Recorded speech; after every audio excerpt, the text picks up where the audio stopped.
Self-custody is considered a key topic in what makes Bitcoin important, and it refers to people holding Bitcoin themselves. And what that means is, when it comes to holding Bitcoin, it really comes down to these things called private keys, which are just random bits and numbers.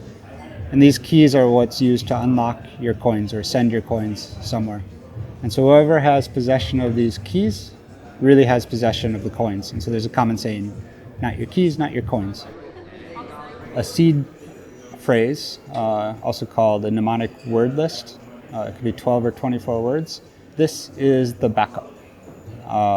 And this is what you use to derive all of your private keys. And so you can have a set of many private keys. They're all derived cryptographically from one single seed. And so this one single seed is what you need to back up. It's represented in word format because it's easier for people to see it and write it down and not make mistakes. Like if you have a long string of random letters and numbers, it's very easy to make a mistake. And so that's why these word lists were invented. But in the end, it's just a random number represented in word format instead of binary format. And so most wallets, software wallets, hardware wallets, they will give you an option to write down these words onto a piece of paper. And then you have to re-enter the words to prove that you wrote them down correctly. And then you take those words and you lock them up somewhere safe, in your safety deposit box, for example. And seed is like a seed to a tree. And so from the seed blossoms all of the private keys that you can use to interact with Bitcoin. So you have a private key, which you need to keep private, and you have a public key, which can be public, that's transformed into your address. For example, if you want someone to send you coins, you give them your address, which is derived from this public key. And then they can send coins to that address.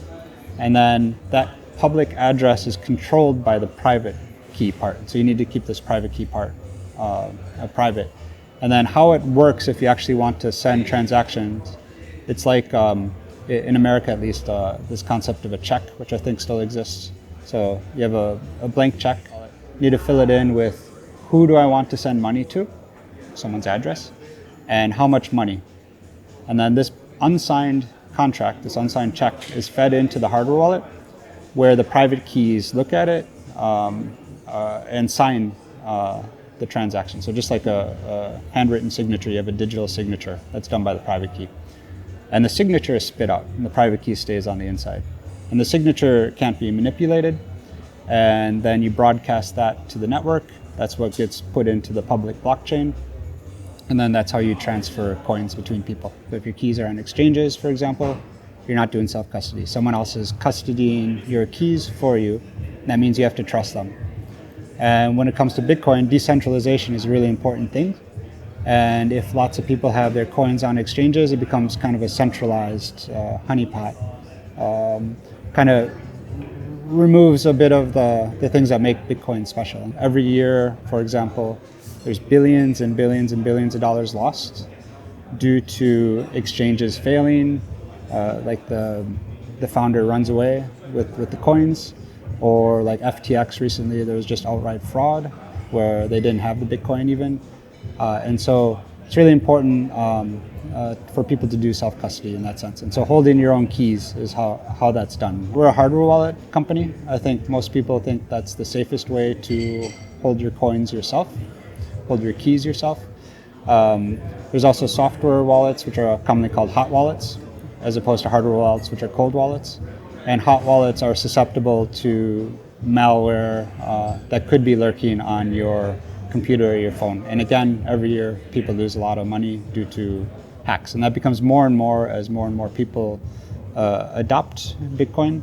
Then there's more and more value in these apps, and there's more and more targeted attacks against that. Cold really refers to not being touched by the internet, not being touched by your computer or your phone. But of course, you need to connect to your computer, your phone, and the internet in order to interact with Bitcoin, right? So you need to look at the blockchain to see which coins you actually possess. And if you want to send coins, you have to send information to get recorded into the blockchain. So there's this information there. And so what hardware wallets do is basically set up a wall between your computer, your phone, the internet, and where the private keys are held. Hardware wallets will have different interfaces to the computer. It could be USB, it could be Bluetooth, it could be visual with QR codes. They're all basically the same in the sense of information being passed back and forth, but these interfaces are really simplified, minimized, such that only validated, authenticated information goes back and forth, and only the data that's public goes back and forth. And there's a lot of protection mechanisms put in place to make sure that it stays that way. It's a very common misconception with our users also. A hardware wallet, so they think the Bitcoin is in the wallet somehow, inside the hardware somehow, but it's really not. The Bitcoin is actually stored on the public ledger, the blockchain, for the whole world to see, and you're purely using the keys that are in your wallet to unlock it and send it to different places. And I guess when people get the concept, they get it quite quickly that the Bitcoin's actually in the blockchain. And so you need your hardware wallet to generate the public keys in order to know which coins you actually possess by just asking the blockchain. It's all pseudo-anonymous, right? It's all just random numbers, so they don't have your ID. And then you also need the private key to unlock these coins, to create these signatures so that you can move the coins from one address to a different address. And so wallet is misleading in that sense. And so I think maybe a keychain is a more appropriate term, more accurate term. So like you have your keys to your apartment, you have your keys to your car.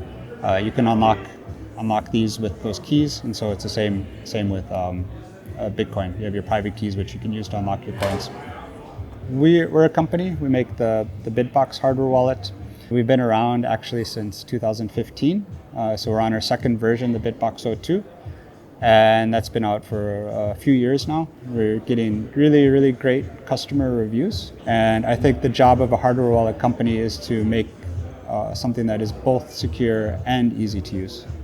And a lot of people, even just a little while ago, tell me that Bitbox 02 is a hardware wallet they recommend to their family. And then when it comes to security, I think we also have a quite advanced security model that we think is quite superior. And we do what we call is the best of both worlds. And so this is this dual chip approach that we pioneered. And by best of both worlds, we're referring to the good things that Trezor does and the good things that Ledger does. And we try to take those and optimize it. And so Trezor, for example, they have open source code, which is great. They run it on a microcontroller, a miniature computer.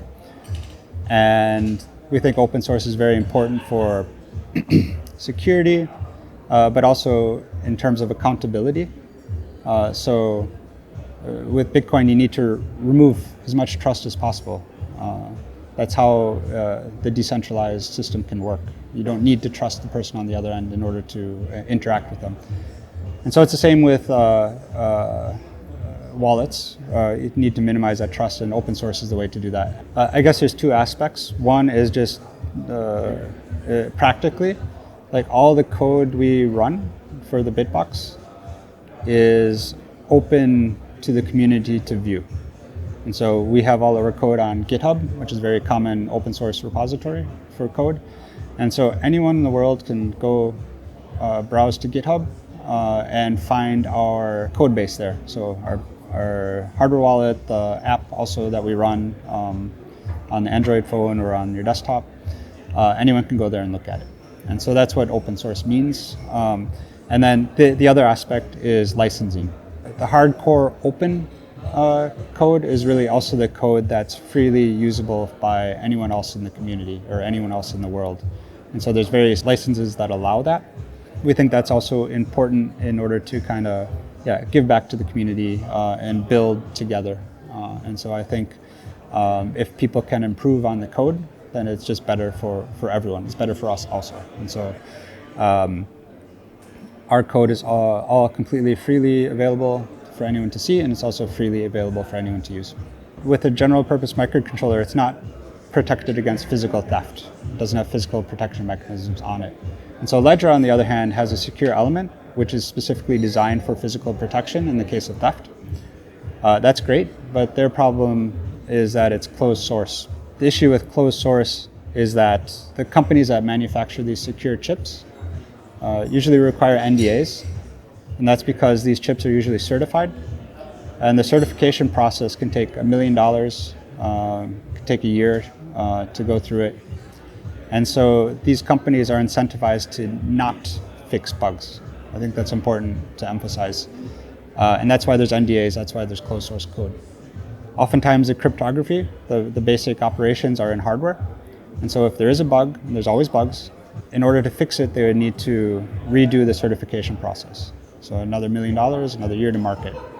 And so that's why they have an incentive not to fix bugs, and that's why there's closed source code. And I think when it comes to like ATM cards, for example, that's probably okay, because there's like social protection mechanisms with chargebacks and things like that. But when it comes to Bitcoin, where gone is gone, I think that's a risk that shouldn't be taken.